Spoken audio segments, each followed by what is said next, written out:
والله يدعو إلى دار السلام ويهدي من يشاء إلى صراط مستقيم. You're watching Beauties of Islam. I'm your host, Yusuf Estes, and for the next few minutes, I want to continue talking about our relationship with our surroundings, and in particular, we've been talking about our relationship with Prophet Muhammad, peace be upon him. What we discovered in our previous episodes is that Prophet Muhammad, peace be upon him, is the best of all of the human beings, sent us as an example on how to live our lives as true Muslims, and also that he was sent as the mercy to mankind. Also, we learned that he is the example of the Quran itself in motion. All of these things, but at the same time, we learned that we don't eulogize him and make him to be something he's not. He even asked us not to celebrate him as the Christians had over-celebrated Jesus. And they raised Jesus, peace be upon him, to a status, in some cases calling him a son of God. In other cases calling him a partner with God in a Trinity, and in some cases even saying he was God himself. And these are the kinds of statements that are totally rejected by the Muslims. Although, by the way, we believe Prophet Muhammad, peace be upon him, and we believe the Quran, we believe that Jesus is the Messiah, he is the Christ, he is the Logos, which is the Koine Greek, which means word. He is the Word that became flesh. We know that. We have no doubt about it. But at the same time, we don't say he's God. And this is exactly what we're telling the Muslims: don't do this to Prophet Muhammad, peace be upon him. Because you've got some extremists out here saying things about Prophet Muhammad, peace be upon him. May Allah guide all of us. It's too much. Some people want to celebrate his birthday. And in fact, I don't know if they know this or not, it's never been guaranteed exactly what day is his birthday. So why do that? Why not listen to what he told you? And instead of going out and inventing something that he didn't ever authorize, we could do something even better. And what could that be? Why don't we consider some of the teachings of Muhammad? Look to his hadith. I would share with you that there are some excellent books that you could read. Whether you read Arabic or English, there's a lovely collection called Riyadh as-Salihin. Means the gardens of the pious. Oh, I read this, I enjoy it so much. There's a shorter book by the same author, and this is Imam al-Nawawi. It's called Al-Arba'in, and this means the 40 hadith. Now, when you get a chance, you read this, you'll be surprised. There's only like 40 hadith here. But you'll see things in there and you'll think, wow, look at this, it's so amazing. A beautiful teaching here, teaching me how to respond to people, how to have the relationship that I should have with others. Just like I was telling you about. Let me give you an example. Somebody asked the Prophet Muhammad, peace be upon him, what should I do that would make Allah love me and make the people love me? Well, according to one of the hadith we find in Al-Arba'in, it is to do what? It is to loosen up and do what? And it says here to just don't go after the dunya. Don't seek after the material things. Give that up for Allah. And give up what the people have against you for the sake of Allah. In other words, make Allah your object in this life. And don't be coming around here and looking for all the material things. Don't be going to the people and giving them a hard time about everything. Relax. Lighten up. And enjoy your life as what? As a believer. And another teaching that I really was impressed with, it said he's not a believer, that he fills his stomach and goes to bed at night. Well, his stomach is full, but his neighbor's stomach is still empty. He also tells us that it's not the way of the believer, that he should just keep talking and talking and talking about everything. As a matter of fact, he said, what means that if you just repeat everything you hear in a day's time, in fact, you will be a liar. Just to go around and listen and repeat everything you hear, then you could be considered to be a liar. Simply because of what? Repeating everything you hear. He tells us that he's not a believer who's going around talk all the time, because this is going to be repeating things which are not true. Somebody asked him, what about a believer? Could he be a coward, a joban, somebody who runs away in a battle and still be a believer? He said, it could happen, yeah. He said, well, what about somebody who is stingy with their money, called bakhil in Arabic. He's stingy. He said he could still be a believer. They said, what about a kadhib? Somebody's a liar. He said, no. No, a liar is not a believer. What we're learning here from this is to see what Prophet Muhammad, peace be upon him, is teaching us. And living that, instead of worrying about celebrating something, put on a party hat and make a cake. this, please, really. And I know there are going to be those who will be upset, and they're going to say, no, I'm going to do what I found my forefathers doing anyway. And okay, all right, okay. We don't have any argument with you.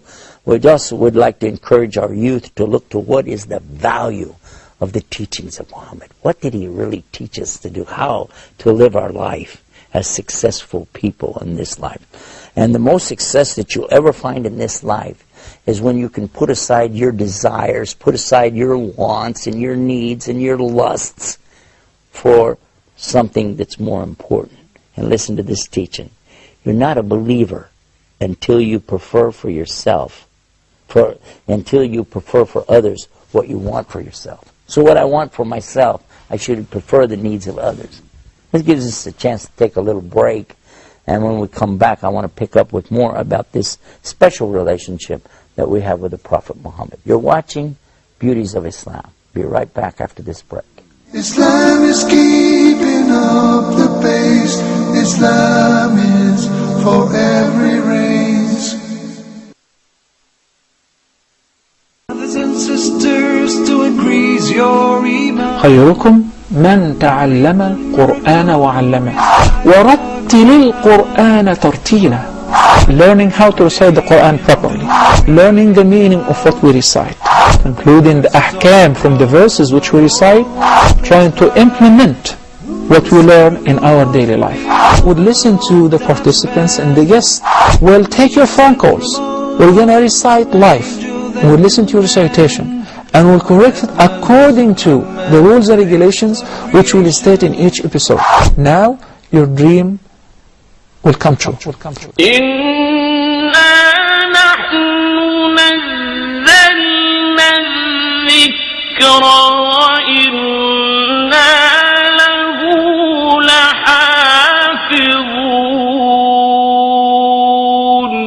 Islam is keeping up the pace. Islam is for every race.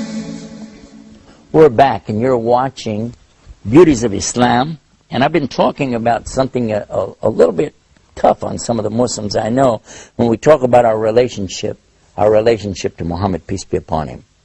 All of us, we love Muhammad so much. One of our programs, we talked about that we always say, Sallallahu Alaihi Wasallam, peace be upon him, after his name, and that's important. We also thank Allah so much for sending our Prophet Muhammad to us.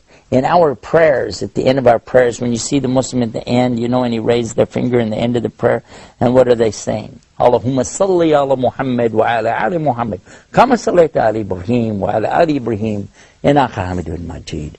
And in this part of our prayer, which we're doing, you imagine this, we're doing this 5 times a day, every single day of our life, we're sending the prayers and the peace and the blessings upon Prophet Muhammad, peace be upon him, and his family and followers, as Allah had his prayers and peace and blessings on the Prophet Abraham and his family and his followers. Now, I don't know if you've thought about the ramifications behind this. This is something really big. When you're talking about these kind of blessings for all of the companions and all of the family of Muhammad, and then those who follow him, this is something very beautiful. But at the same time, we're saying, as you blessed and put the peace and blessings upon who? The Prophet Abraham and all of his family. And who are the family of Abraham? In fact, you see that Muhammad, peace be upon him, is actually asking about the blessings which were given to Abraham and his descendants, which is Jacob or Yaqub, and all of the tribes of Israel, and the Israelites, and the children of Israel. And we're asking the peace and blessings be for all of those who believed and did righteous deeds, from the very beginning until this very moment. This is a beautiful thing to ask for in our prayers. We see from this right away that it's not the Muslims who are having a hatred or having curses for those who went before us. Not at all. In fact, these are mixed up people, anybody who is cursing and condemning to hell other people, this is not mentally healthy. This is not right to talk about other people like that. If you find Muslims doing it, you should warn them. This is not healthy to go around cursing people all the time. It's much healthier to realize that if there are any shortcomings, well, I guess they come from ourselves. Consider this teaching of Islam and consider this beauty. One of the big beauties of Islam is to know, how did we get in this condition to start with? Why did we wind up like this? And Allah said in the Quran that He created humans in the best of form. Humans were in the best of form when Allah created them. Allah said, verily, He created the human beings in the best of molds. Then reduced them to the lowest of low. And how is it that they got to this condition? What was it that brought them to this? And it was their own choices that they made the wrong way that put them like that. And this is what Allah tells us in the Quran, that He doesn't change the condition of the people until the people change themselves. Now when we understand that, we begin to really get one of the beautiful pictures of Islam. And that is, if we find ourselves in good shape, really good shape with Allah, He's not going to take us out of that unless we change something about ourselves, as in Adam in the first place. But also, if we find ourselves in a bad condition, He's not going to pull us out of that until we change ourselves. And so this is so important for us to consider our relationship with Allah, our relationship with Muhammad, peace be upon him, our relationship with each other, our relationship even with our enemies and foes. Because if our relationship is right with all of these, then our relationship is right with Allah as well. Consider this teaching as well, that the Prophet Muhammad said that whoever doesn't thank the people doesn't thank Allah. And whoever can't give mercy will not be shown mercy. If I want to be forgiven, I need to do what? I need to learn how to forgive. If I want to be successful, I need to learn how to do what? I need to learn how to have this proper relationship with my Lord, with my Prophet, with the Quran, and with the true teachings of Islam. And this, my brothers and sisters, is by far the most of all of the beauties of Islam, is to have this correct understanding of what Islam is really all about. I wish we had more time to tell you so many things. We have so many episodes. You can find those episodes on our website. It's called beautiesofislam.com. beautiesofislam.com. You'll find that this website is there for you every single day. Go and enjoy these programs like this, and you'll find links to other exciting sites that we have there too. Until next time, this is Yusuf Estes asking Allah Almighty to give you the peace of the beauties of Islam. Wassalamu alaikum wa rahmatullah. Islam is peace, Islam